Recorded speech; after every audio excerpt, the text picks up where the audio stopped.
Muito boa noite, corações amigos do Templo Espírita Vicente de Paulo.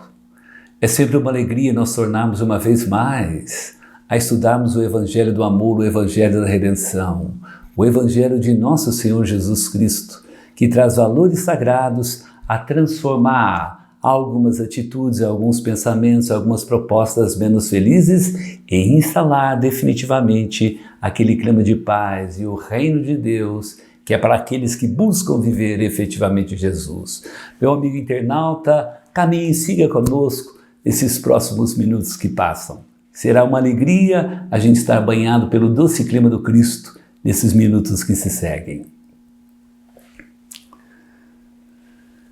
Muito bem, eu me recordo da minha filha Lívia Cristina Hernandes, uma jovem muito bela assim como a mamãe dela. E ela era uma jovem muito bela e ela logo aos 13, 14, 15 anos de idade, ela sempre dizia: aos 27 anos irá acontecer algo comigo. E a gente reforçava: naturalmente aos 27 anos você estará casada, naturalmente aos 27 anos você estará formada, trabalhando, viajando, com projetos tantos, ela que amava, que ama o Espiritismo e a divulgação desse Evangelho de luz a alcançar, a balsamizar a tantos corações. E o tempo foi passando e a expectativa alcançava o coração da minha filha. Até que na ampulheta do tempo, que às vezes escoa lentamente, ela chegou aos 27 anos de idade.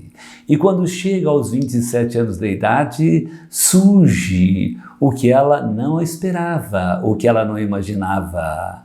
Ela é alcançada por uma neoplasia maligna no seio. E claro, é necessário depois dos exames proceder à cirurgia, à quimioterapia, à radioterapia, e o tempo seguia, e o tempo passava. 3 anos se passaram entre cirurgias, radioterapia, quimioterapia, muitas preces. E o câncer, ele havia se degenerado em metástases. Alcançou o pulmão, alcançou a pele, alcançou esse, aquele órgão. E ela já estava extremamente abatida.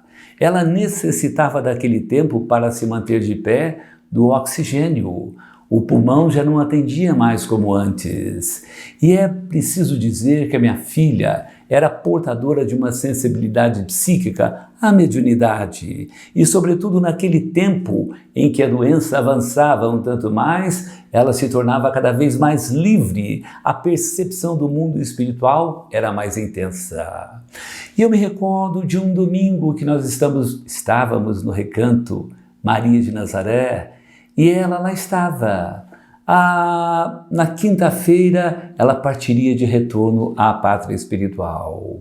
Mas naquele domingo, ela olhou para nós outros e disse: papai, eu preciso de um lápis e de um papel. Eu logo disse: sim, minha filha.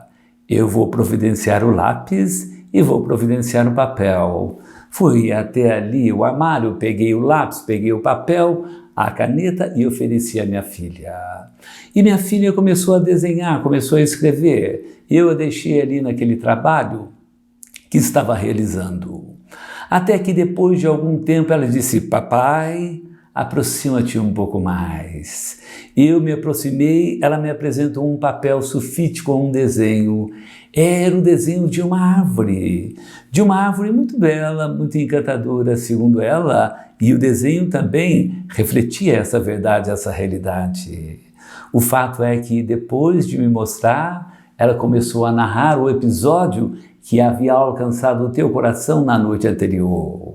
Na noite anterior, ela tivera um desdobramento, e nesse desdobramento ela foi até uma região do mundo espiritual. E quando chegou no mundo espiritual, ela se viu numa colônia, ou melhor, ela se viu sob uma árvore belíssima, de folhas e flores as mais encantadoras.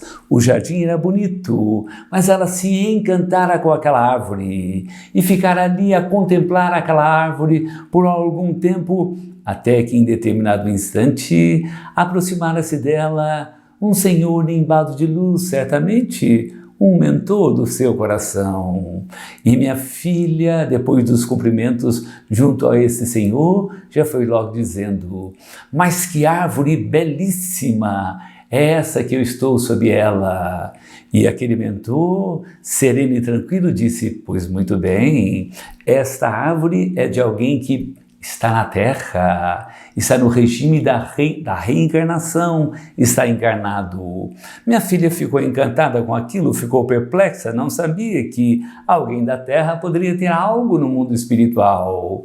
E ela, contemplando a beleza da árvore, disse ao mentor: também eu quero ter uma árvore no mundo espiritual. E o mentor, sorridente, com aquele sorriso suave e doce, enfiou a mão ali ao bolso e pediu para que a minha filha estendesse as mãos. Minha filha estendeu as mãos e ele depositou sobre as mãos de minha filha algumas sementes. E ela ficou ainda mais perplexa, mais confundida, e disse: mas o que são essas sementes? E o mentor, olhando com doçura aos seus olhos, lhe disse: estas são as sementes da humildade, são as sementes da bondade, as sementes da caridade, as sementes do amor, as sementes do sacrifício, as sementes do esforço, as sementes do amor que devem ser plantadas na terra para que possa germinar no mundo espiritual esse jardim divino que possa abraçar o teu coração com essas flores, com esses perfumes celestes que tu olha, que tu observa. E quando o mentor disse isso, ela retorna ao corpo. Quando retorna ao corpo, ela passa a meditar um tanto mais, que para ter uma árvore bela é preciso plantar as sementes do amor, da bondade, da generosidade, da caridade, da fraternidade. Assim, nós teremos não só uma árvore no mundo espiritual, mas nós teremos flores de paz a perfumar os nossos corações aqui mesmo na terra e podermos caminharmos um tanto mais. Ela, pouco antes de partir para o mundo espiritual, deixou essa lição ao meu coração para que a árvore que eu devo tratar, que eu devo cuidar, ela deve ser adubada com a humildade, com o amor, com a caridade, com a fraternidade. E isso, de alguma forma, ficou gravado no meu coração. Agora, eu sempre penso que um gesto de humildade, de bondade, de caridade são o adubo, são ali os nutrientes para que possa germinar essa árvore belíssima no meu coração e no mundo espiritual. Então, desde então, eu assim estou procedendo, eu assim estou fazendo. Eu estava atendendo a minha filha, eu estava encaminhada em um domingo destes pela manhã.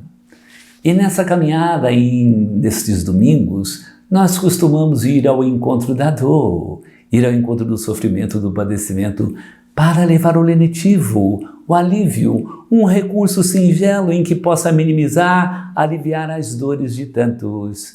E nós estávamos lá junto com algumas pessoas, quando foi aproximando-se uma senhora de mais ou menos uns 60 anos de idade. Percebi que aquela senhora andava com a fronte tombada para a frente, e no seu rosto parecia ter desenhado as sombras da amargura, as sombras da tristeza e as sombras das dores. Uma amiga dela que estava do meu lado segredou ao meu ouvido: ontem, o filho dessa senhora, que ele deixou-se entregar aos vícios tantos, aos etílicos, aos entorpecentes, e ele terminou por espancá-la, agredi-la, maltratá-la terrivelmente na noite de hoje. E me lembrei de André Luiz quando ele diz a Chico Xavier que os etílicos, que os entorpecentes, que os remédios mais fortes, eles escancaram a mediunidade, e alguns de nós somos assaltados por inteligências infelizes que deixam vazar aquilo que nós não pretendemos, aquilo que nós não desejamos. E quando aquela senhora chegou diante de nós outros, nós a cumprimentamos: muito bom dia, senhora, como está? Como vai passando? E ela, com algum esforço, ergueu a fronte o quanto possível e disse mais ou menos assim: estou caminhando como Deus quer, e disse de forma resignada, de forma serena, de forma tranquila. Nós dissemos ali algumas palavras para atenuar, para amenizar, para balsamizar, para confortar aquele coração, e o grupo deixou alguns recursos para que as dificuldades não se acentuassem um tanto mais. E eu fiquei pensando no jovem, no filho daquela senhora.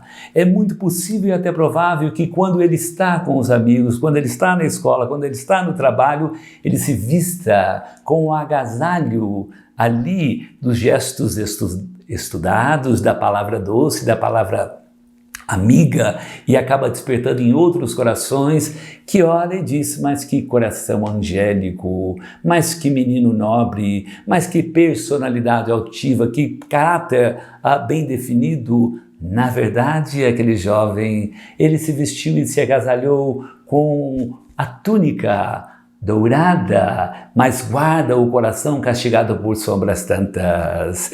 E nós perguntamos o que fazer num caso desse, num quadro desses. Certa feita, uma senhora nas mesmas condições foi até Chico Xavier.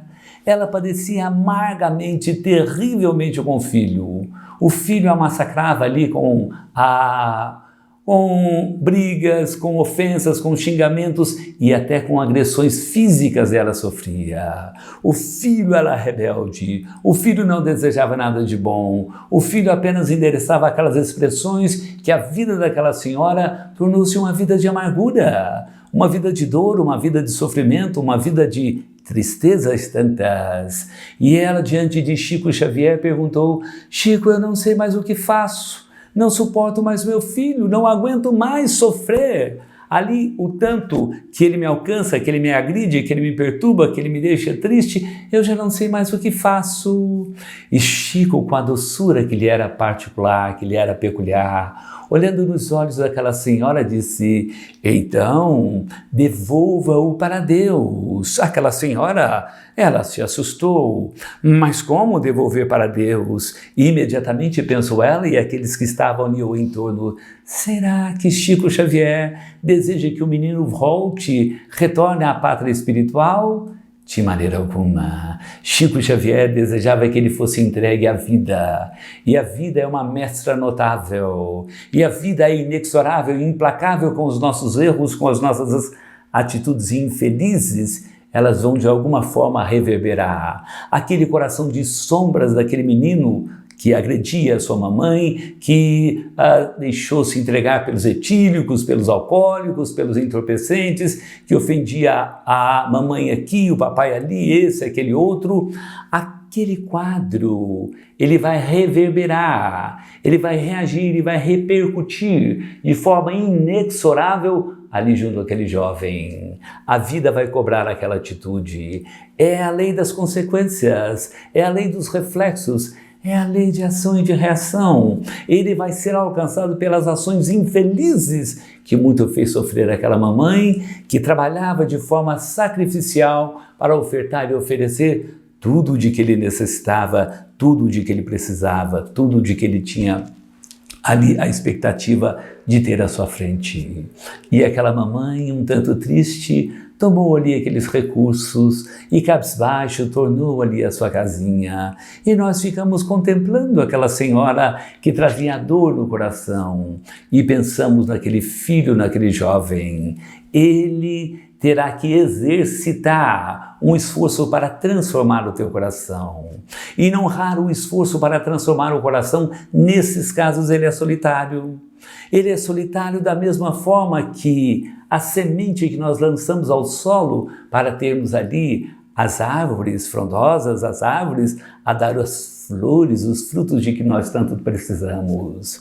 A semente que nós lançamos ao solo, ela fica ali presa naquela cova, naquele claustro escuro. O jovem também vai ter que ser entregue à cova, ao claustro da solidão, que igualmente é escuro e perturba um tanto mais o seu coração. Isso no projeto e no processo de transformar ali os teus impulsos inferiores, infelizes, primitivistas, em atitudes nobres, em atitudes sagradas de Jesus Cristo. Na verdade, a semente vai fazer um esforço um tanto acentuado e igualmente a semente vai germinar e quando tirar ali aquela terra sobre ela, ela vai contemplar o sol ali vivificar, a trazer os nutrientes de que ela necessita e precisa para transformar-se na árvore frondosa, na árvore bela, na árvore de flores, na árvore de frutas. Ele também vai ter que trabalhar de forma solitária, até quando tirar as sombras pesadas das ilusões, das fantasias, dos desregramentos tantos, para contemplar o Evangelho de nosso Senhor Jesus Cristo. Agora surge uma outra etapa para a semente que está germinando. Não raro ela é açoitada por tempestades, por vendavais terríveis, para depois, de forma paciente, voltar ao seu clima normal, até buscar ao tempo da florada, o tempo dos frutos. O jovem, também ali solitário, ele vai ser espancado. Claro, quando tentar ensaiar ali um cumprimento, quando tentar ensaiar um abraço, quando tentar ensaiar a cooperação junto àqueles que o seguem, ele vai ser alcançado muitas vezes pelas ofensas que ele mesmo disparou. Ele vai ser alcançado pela suspeição, ele vai ser alcançado pela solidão que o castiga muito, como fez e como faz sofrer a sua mamãe. Mas ele vai crescer e como a árvore germinando a dar as flores, ele também vai dar as flores do sorriso. A árvore, quando dá as flores, corações impiedosos ali chegam e despedaçam, tiram ali aquelas pétalas para seguir o caminho. Também ele, quando distribuir o sorriso, terá alguém expressando de forma irônica e chacota para atingi-lo, para feri-lo um tanto mais, lembrando das suas ações infelizes. Mas vai chegar o momento da árvore oferecer os frutos saborosos. E os frutos que esse rapaz pode oferecer são os frutos da caridade, da abnegação, os frutos do amor, os frutos da generosidade, os frutos de um bom sorriso, os frutos de uma palavra, a aliviar, a balsamizar, a orientar a tantos daqueles que ali estão. E quando chegar neste capítulo, é até possível que alguém se volte contra ele, o agredindo, o ferindo, mas ele estará em comunhão com a bondade celeste, o fortalecendo, o animando a caminhar um tanto mais. Então nós vemos, conhece-se a árvore pelos frutos, os frutos mais belos da generosidade, da bondade, da caridade, da fraternidade, do amor, é que vão definir a árvore que brota nos nossos corações. Será difícil isso? Não. Isso depende de esforço, de abnegação, de renúncia, de algum sacrifício, de alguma disciplina, para que possa florescer o melhor na intimidade da nossa alma, do nosso ser. Esse é o convite que fica a todos nós, para alcançarmos esses patamares, estarmos em comunhão com a bondade celeste e termos aí aquela árvore frondosa, não no mundo espiritual, mas no mundo dos nossos corações. Que esse mundo de transformação, alguns de nós, alguns corações ainda são castigados pelo primitivismo de então. As expressões inferiores orientam a atividade de algumas pessoas e há algumas explosões, agredindo, ferindo, maltratando esse ou aquele, e a gente fica a perguntar: como eu posso deixar esse patamar de sombras, de ódio, de ira e de raiva e alcançar os patamares da bondade, da alegria, da fraternidade, do amor, da sintonia e da comunhão com o alto, para continuar com alegria no coração? Também quando Cristo aqui esteve, havia uma senhora que vivia com a tristeza imantada ao teu coração. Chamava-se Joana de Cusa, a nossa Joana de Ângeles, mentora de nosso Divaldo Pereira Franco. E Joana de Cusa, ela sofria porque era casada com um dos intendentes de Herodes. E o seu marido era um homem egoísta, era um homem ambicioso, era um homem que se deixava levar pela indiferença, era um homem que não tinha uma palavra doce e suave, era um homem que tinha ambições inferiores e acabava se deixando levar por atitudes menos nobres, menos felizes. E Joana de Cusa vai até então a Jesus e pede a Jesus: Senhor. Ela que sabia que Jesus realizava tantos prodígios, tantos milagres, ela pede: Senhor, transforma o meu marido, que a bondade, a generosidade, o amor possa ser a realidade daquele espírito.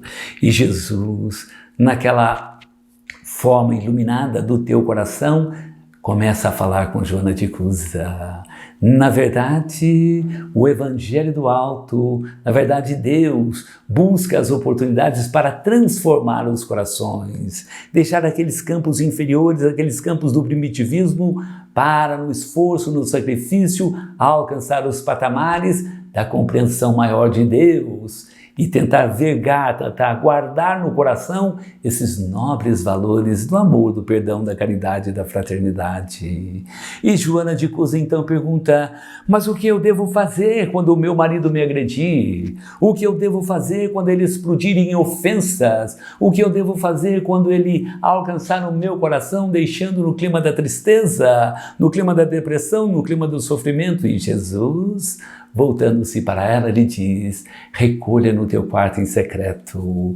O quarto em secreto é o templo sagrado do coração, para falar com Deus. Ali, buscando a poesia da prece, tu falarás com o alto, e o alto irá inspirar o teu coração a formular a palavra mais doce, mais suave, a tocar o coração do teu marido, a convidá-lo a rever, a reanalisar um tanto mais as tuas atitudes no mundo e se preocupar em conquistar os valores mais nobres para se aproximar de uma expressão de serenidade, de ânimo, de alegria, que é o caráter daquele que se propõe a caminhar com Jesus. Mas Jesus ainda diz mais: continue na tua oração e o alto irá te inspirar com a palavra e com o verbo enérgico, porque às vezes há pessoas que dependem de um verbo com energia para acordar.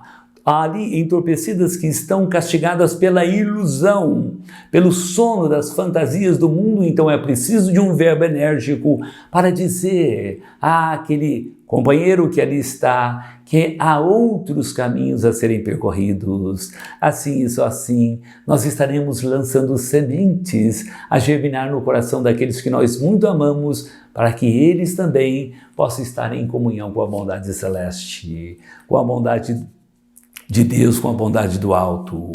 Mas é preciso dizer que não só Joana de Cusa alcançou aqueles patamares da proximidade de Deus e de Jesus, mas também um outro coração, que lá estava na cidade de Cafarnaum, ou melhor, ela residia na cidade de Migdol, ou de Magdala. Era Maria de Magdala, ou Madalena, como conhecem alguns. Maria de Magdala, ela vivia castigada por uma obsessão terrível e perturbadora, que lançava a tua vida em atitudes menos doces, menos felizes e que perturbava amargamente o seu coração. O teu coração vivia em tédio, vivia em amargura, havia um vazio impreenchível com as atitudes que tomava até então, até que conhecera Jesus. E quando conhecera Jesus, ela se encanta com o amor mais puro, ela se encanta com a bondade, ela se encanta com a doçura e deseja seguir Jesus. E Jesus volta para ela e lhe diz: Maria de Magdala, você deve cuidar dos teus filhos. E ela diz: Senhor, eu sou infértil, incapaz de ter filhos. E Jesus torna uma vez mais: você vai cuidar dos filhos que não têm mães e das mães que não têm filhos. E você vai levar o teu amor, o teu carinho, a tua fraternidade, a tua caridade para aproximar-se, para sintonizar-se um tanto mais das esferas sagradas do alto e ter o coração embalado pelo amor, embalado pela alegria, embalado pela paz. E ela caminha até que Jesus foi crucificado naquele dia amargo e terrível de Jerusalém. E todo o grupo que seguia Jesus volta novamente para a cidade de Jerusalém. Mas Pedro, João e Tiago resolveram que eles deveriam continuar o Evangelho do Cristo e levar essa nota da Boa Nova a todos os corações que se encontrassem pela frente, buscando socorrer, amparar e proteger aqueles que lá estavam. E eles assim conseguem, porque um homem chamado José o Justo lhe oferece para Pedro uma casinha singela na estrada de Jope, de Jerusalém a Jope. E ali eles terminam por edificar a casa do caminho, a recolher aqueles corações castigados pela lepra, pela paralisia, pela cegueira, as viúvas abandonadas, os filhos órfãos, as pessoas com perturbações mentais, com obsessões. Eles abraçaram aqueles corações vivendo o evangelho do amor, o evangelho da redenção, o evangelho de Jesus.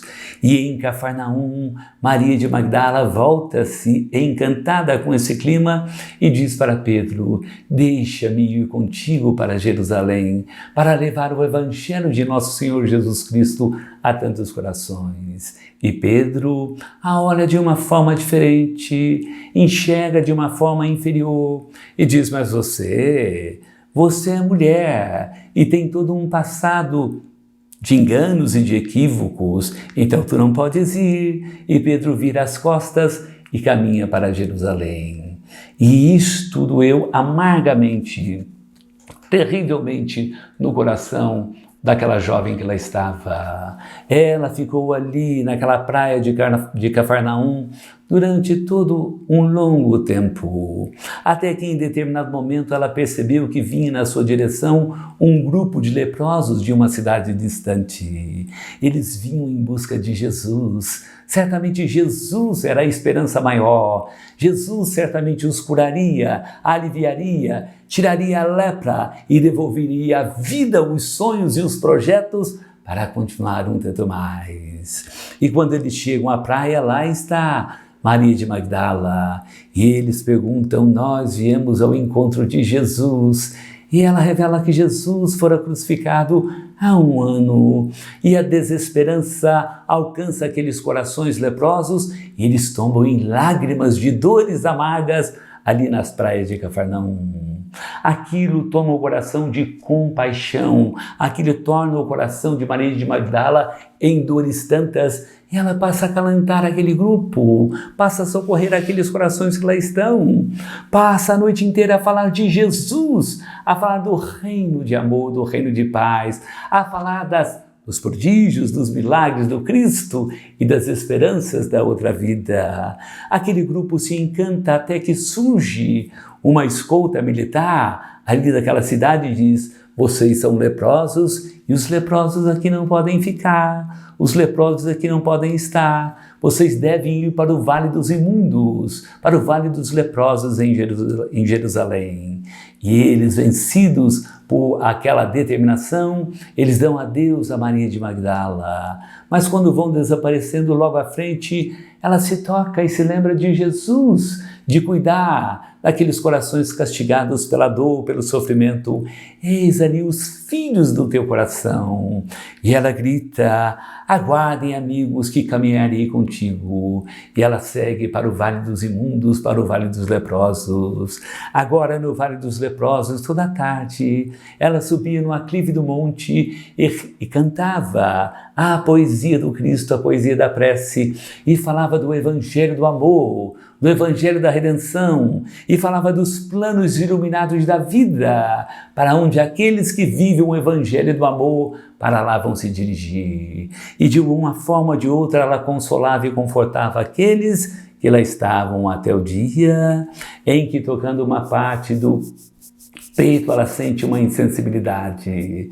Naquela tarde ela torna os leprosos: meus irmãos, nós, os leprosos, pagaremos na carne os erros e os enganos que aqui cometemos. E alguns dias depois ela desencarna. Ela desencarna na terra para acordar nos braços do Cristo, amparada por Jesus, porque ela viveu a maior renúncia, o maior sacrifício, o maior esforço para estar agora plantando a árvore da generosidade, a árvore da bondade, a árvore do socorro, a árvore do amparo, para receber o perfume divino de Jesus e deixar a felicidade alcançar o teu coração um tanto mais. Mas nós devemos também lembrar que essa transformação pode alcançar qualquer um de nós. Alguém poderá perguntar: mas meu Deus, eu deixo o meu coração se explodir e agredir esse ou aquele. O que devo fazer para transformar o meu coração? Nós voltamos igualmente na época do Cristo. Aquela época havia um doutor implacável, arrogante e terrível, chamado Paulo de Tarso. Ele não concordava com aqueles que não viviam o projeto de sua doutrina, as leis mosaicas. E ele era tão implacável que caçava até a morte aqueles que não concordavam com ele. Até que um dia ele seguiria para Damasco para buscar aquele que converter a noiva do teu amor. E na estrada de Damasco, em determinado momento, ele cai do animal. E quando cai do animal, à sua frente está Jesus. E Jesus lhe diz: Saulo, Saulo, por que me persegues? E ele se levanta, diz ali algumas palavras para Jesus, mas aquele momento é o instante de deixar o homem velho, o homem arrogante, o homem prepotente, para buscar o homem da humildade, o homem da bondade, o homem do amor. Mas para encontrar-se com esse homem do amor, ele que tinha um coração carregado de arrogância, prepotência, carregado de orgulho, ele se isola no deserto por mais de 1000 dias, estudando o Evangelho de nosso Senhor Jesus Cristo. E depois de estudar o Evangelho do amor, ele parte para o mundo, para levar o Evangelho que transforma, que renova, que consola, que modifica tantos corações. Mas igualmente Paulo de Tarso, ele fora alcançado agora também por falar de Jesus, por falar do amor. Ele fora alcançado pelas pedradas, fora alcançado pela incompreensão, ele fora encarcerado, ele fora aprisionado, apedrejado e, claro, tomba morto nas mãos daquele soldado para acordar também nos braços de Jesus. Então a trajetória daqueles que querem transformar o coração para respirar e viver Jesus, ela passa pelo sacrifício, pela abnegação, pelo esforço, pela disciplina, mas igualmente pelo amor, pela bondade, pela caridade, pela fraternidade. Fica o convite ao amigo que aí está, que a gente possa viver Jesus, amando, perdoando, compreendendo e levando o teu evangelho de amor a tantos que sofrem. Assim e só assim nós vamos erguer, não só no mundo espiritual, mas no mundo do nosso coração, aquela árvore plena de uma florada, a endereçar o perfume do amor àqueles que estão castigados por dores tantas e levantar animados um tanto mais para seguir nessa trajetória, ainda que de disciplina e de esforço, para encontrar-se com Jesus. Que o amigo possa empreender esse projeto notável chamado Vivência do Evangelho de Nosso Senhor Jesus Cristo, para que nesse clima a gente possa estar em comunhão com o alto e trazer o melhor ao nosso coração. A você que seguiu conosco, nós suplicamos a bondade celeste, que o alto possa agasalhar o teu coração com esse doce orvalho de amor, a soprar as brisas celestes, a serenar, a acalmar, mas sobretudo fortalecer um tanto mais, robustecer a tua fé para empreender essa caminhada, vivendo Jesus, para estar com Ele e trazendo o doce clima de paz em nossos corações, e que assim seja. Ao amigo que nos acompanhou, recolha a nossa gratidão e que a gente possa seguir sempre de mãos dadas com Jesus, vivendo o teu Evangelho, para que o teu Evangelho possa ser realidade no nosso coração. Muito obrigado.